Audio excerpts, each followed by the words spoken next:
Bismillahirrahmanirrahim. Assalamualaikum warahmatullahi wabarakatuh. Bapak Ibu, pada kesempatan kali ini kita akan bahas soal UPPPG PAI tahun 2023 yang sesuai dengan kisi-kisi terbaru tahun 2023, yaitu tentang prinsip profil pelajar Pancasila. Kita akan pelajari terkait dengan kisi-kisi 82 indikator soal 82. Baik Bapak Ibu, untuk melengkapi referensi Bapak Ibu, kami menyediakan e-book UPPPG PAI yang Bapak Ibu guru bisa pesan melalui nomor WhatsApp 081880 Nah, kenapa di sini kami cantumkan nomor yang baru Bapak Ibu guru? Karena kami ingin lebih mudah untuk memanajemen WhatsApp kami, jadinya kami pindahkan untuk pembelian sekarang ke nomor baru ini. Baik Bapak Ibu, kita akan saja bahas langsung terkait dengan kisi-kisi 82 pada indikator soal 82 juga. Disajikan informasi tentang proses pembelajaran PAI, mahasiswa dapat menentukan prinsip-prinsip pembelajaran untuk mencapai profil pelajar Pancasila. Nah, Bapak Ibu guru, nanti di dalam sebuah soalnya akan diberikan sebuah gambaran pembelajaran di dalam kelas, yaitu pembelajaran PAI. Nah, dari gambaran tersebut Bapak Ibu guru harus bisa menentukan prinsip-prinsip pembelajaran yang sesuai dengan profil pelajar Pancasila. Baik, kita akan bahas saja langsung Bapak Ibu guru terkait dengan prinsip-prinsip dalam proyek penguatan profil pelajar Pancasila. Nah, ini kami dapatkan dari https://dit.smp kemdikbud.go.id. Jadi ini merupakan situs resmi Bapak Ibu guru yang kita ambilkan dari sana. Baik, kita bahas satu persatu dulu. Yang pertama adalah holistik. Holistik itu bermakna memandang sesuatu secara utuh dan menyeluruh, tidak parsial atau terpisah-pisah. Nah, ketika nanti di dalam akan membuat pembelajaran yang berprinsip pada profil pelajar Pancasila, maka cara pandang kita di dalam membelajarkannya adalah menyeluruh dan utuh. Kita tidak pisah-pisahkan. Jadi itu menyeluruh dan utuh. Nah, dalam konteks perancangan proyek penguatan profil pelajar Pancasila, kerangka berpikir holistik mendorong kita untuk menelaah sebuah tema secara utuh dan melihat keterhubungan dari berbagai hal yang untuk memahami sebuah isu secara mendalam. Nah, karena di sini cara pandangnya adalah secara utuh Bapak Ibu guru, tidak dalam artian tidak memisah-misahkan setiap materi pembelajaran, maka nanti kalau terkait dengan ini, kita harus belajar sesuai konteksnya. Dari mana kita belajar sesuai konteks, yaitu dari kehidupan kita sehari-hari. Maka kita akan bisa belajar secara holistik, atau secara menyeluruh, atau juga secara utuh. Oleh karenanya, setiap tema proyek yang dijalankan bukan merupakan sebuah wadah tematik yang menghimpun berbagai mata pelajaran, namun lebih pada mewadahi untuk meleburkan beragam perspektif konten pengetahuan secara terpadu. Nah, oleh sebab itu Bapak Ibu guru, untuk mendapatkan keberagaman perspektif ini, maka kita harus bisa untuk belajar dengan cara holistik atau dengan cara memandang secara luas, secara utuh, secara menyeluruh. Nah, kita dapat mempelajari atau bentuk pembelajarannya adalah melalui kontekstual.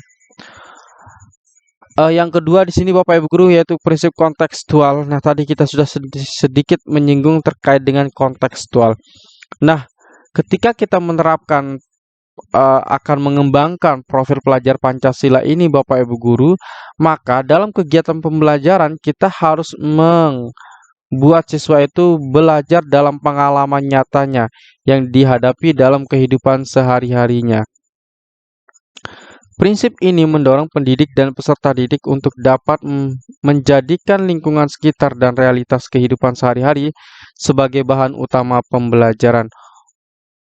Oleh karenanya, satuan pendidikan sebagai penyelenggara kegiatan proyek harus membuka ruang dan kesempatan bagi peserta didik untuk dapat mengeksplorasi berbagai hal di luar lingkup satuan pendidikan. Tema-tema proyek yang disajikan sebisa mungkin dapat menyentuh persoalan lokal yang terjadi di daerah masing-masing. Nah, jadi pembelajarannya itu berdasarkan apa yang terjadi di daerahnya masing-masing. Nah, jadi ketika ada materi, Bapak Ibu guru harus kaitkan dengan apa yang ada di daerahnya masing-masing. Kemudian yang ketiga, yaitu prinsip berpusat pada peserta didik. Nah, ini berkaitan dengan skema pembelajaran yang mendorong peserta didik untuk menjadi subjek pembelajaran yang aktif mengelola proses belajarnya secara mandiri. Nah, jadi sudut pandang kita di dalam membelajarkan atau pembelajaran terkait untuk mengembangkan pelajar Pancasila ini yaitu dengan cara pembelajaran yang mendorong mereka yang aktif di dalam pembelajarannya, ya. Mereka yang aktif mengelola pembelajarannya secara mandiri, kemudian juga mereka kita tempatkan sebagai orang yang belajar atau subjeknya. Berikutnya, pendidikan sebaiknya menjadi fasilitator pembelajaran yang memberikan banyak kesempatan bagi peserta didik untuk mengeksplorasi berbagai hal atas dukungannya sendiri.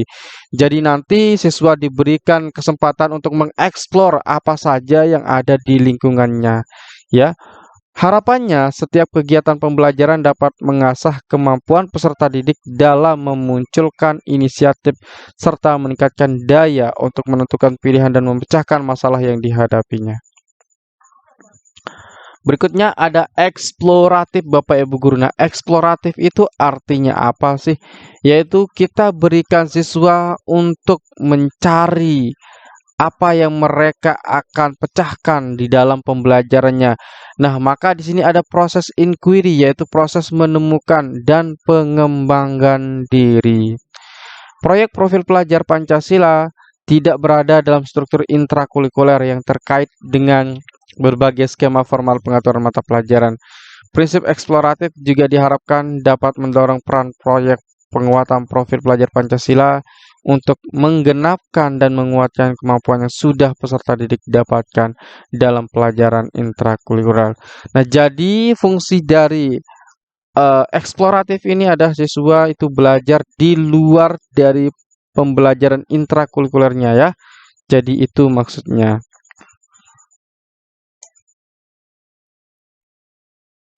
Baik, kita lanjutkan ke dalam soal atau contoh soal dari kisi-kisi 82 pada indikator 82 ini. Seorang guru agama Islam sedang mengajarkan materi zakat. Jika guru tersebut menggunakan prinsip kontekstual dalam proyek penguatan profil pelajar Pancasila, maka yang ditekankan guru sebagai bahan utama pembelajaran adalah apakah A. Penggunaan media sosial, B. Buku teks, C. Penggunaan lingkungan sekitar dan realitas kehidupan sehari-hari, D. Penggunaan perangkat teknologi lengkap dengan gambarnya, yang E. Penggunaan media sosial dan buku teks. Mana jawaban yang paling tepat menurut Bapak Ibu? Baik Bapak Ibu, di sini tadi kita sudah bahas kan di sebelumnya. Nah, maka di sini Bapak Ibu guru ini merupakan soal yang tepat Bapak Ibu guru ya, atau mohon maaf, jawaban yang tepat adalah yaitu penggunaan lingkungan sekitar dan realitas kehidupan sehari-hari. Nah, tadi kita sudah bahas terkait dengan penguatan proyek penguatan profil pelajar Pancasila ini, di mana itu prinsipnya adalah prinsip kontekstual, yaitu kontekstual artinya kita kaitkan materi pembelajaran dan kehidupan nyata siswanya.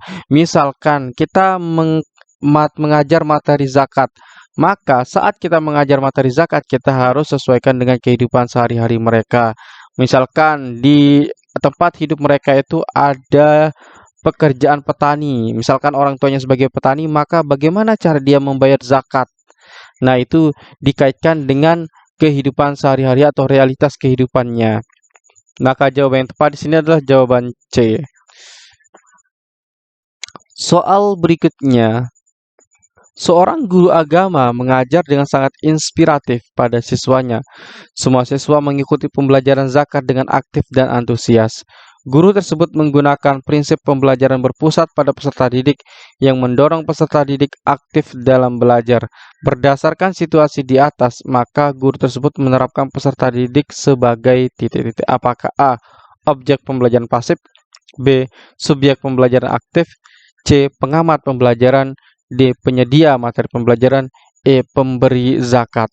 Nah, kalau kita lihat dari bentuk soalnya Bapak Ibu guru, di sini siswa begitu aktif ya untuk melakukan pembelajarannya, dan juga di sini terkait dengan penguatan prinsip pembelajaran berpusat pada peserta didik. Nah, berarti cara pandang ini meminta kita bahwa peserta didik itu sebagai apa? Nah, jawaban yang tepat di sini adalah peserta didik itu sebagai subjek pembelajar aktif. Ya, jadi mereka yang untuk melakukan perencanaan di dalam pembelajarannya, melakukan eksplorasi. Jadi itulah yang dinamakan pembelajaran yang berpusat pada peserta didik. Jadi siswa yang aktif ya untuk mencari atau menemukan. Misalkan tadi ada inquiry dan juga pengembangan diri. Jadi siswa nanti yang menemukan dan juga mengembangkan dirinya. Baik Bapak Ibu, bagi Bapak Ibu guru yang berminat untuk mendapatkan e-book ini, silahkan Bapak Ibu guru bisa menghubungi kami melalui nomor WhatsApp 081 803 358 023. Baik Bapak Ibu, itu saja yang dapat kita bahas. Sekian dan terima kasih. Assalamualaikum warahmatullahi wabarakatuh.